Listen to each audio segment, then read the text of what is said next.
Hi hello नमस्कार, मी काजल तुमचं Mrs कलाप्रेमी या माझ्या यूट्यूब चॅनलवर तुमचं स्वागत करते।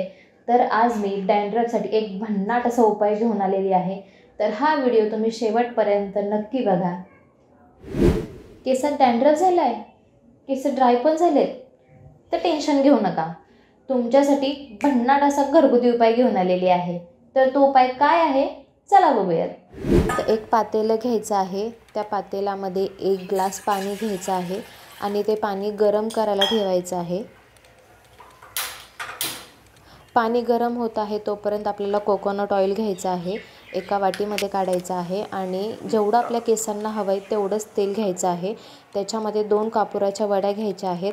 तर आता मी हे तेल माझ्यासाठी आणि माझ्या मिस्टरांसाठी बनवते, त्याच्यामुळे मी 2 कापुराच्या वड्या घेतलेल्या आहेत। तर जर तुम्ही एका व्यक्तीसाठी बनवत असाल तर एकच कापुराची वडी घेतली तरी चालते। त्याच्यानंतर ती वाटी गरम झालेल्या पाण्यामध्ये ठेवायची आहे आणि जोपर्यंत कापूर वितळतोय तोपर्यंत ते फिरवायचं आहे। कापूर वितळल्यानंतर पातेल्यातून वाटी बाहेर काढायची आहे आणि ते तेल थंड करायचं आहे। थंड करून झाल्यानंतर आपल्या केसांच्या मुळांना ते लावायचं आहे। मुळांना तेल लावून झाल्यानंतर ॲटलिस्ट 5 मिनटं तरी आपल्या केसांना मसाज द्यायची आहे। हा उपाय केल्याने आपल्या केसातील कोंडा निघून जातोच, पण आपली केससुद्धा स्मूथ आणि एकदम शायनी होतात। तर तेल कसं अप्लाय करायचं आहे ते मी तुम्हाला आत्ता दाखवलेलंच आहे।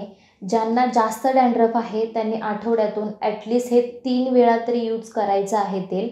आणि जसा डॅन्ड्रफ कमी होईल तसं वीकली 1 किंवा 2 वेळा यूज केलं तरी चालेल। त्याच्यानंतर तुमचा जो कोणता रेग्युलर शॅम्पू आहे त्या शॅम्पूने केस वॉश करायचे आहेत। मी स्वतः गेल्या 1 महिन्यापासून हे तेल यूज केलेलं आहे, तर त्याचा रिझल्ट मला खूप उत्तम आहे, म्हणून मी हा व्हिडिओ तुम्हाला शेअर करते।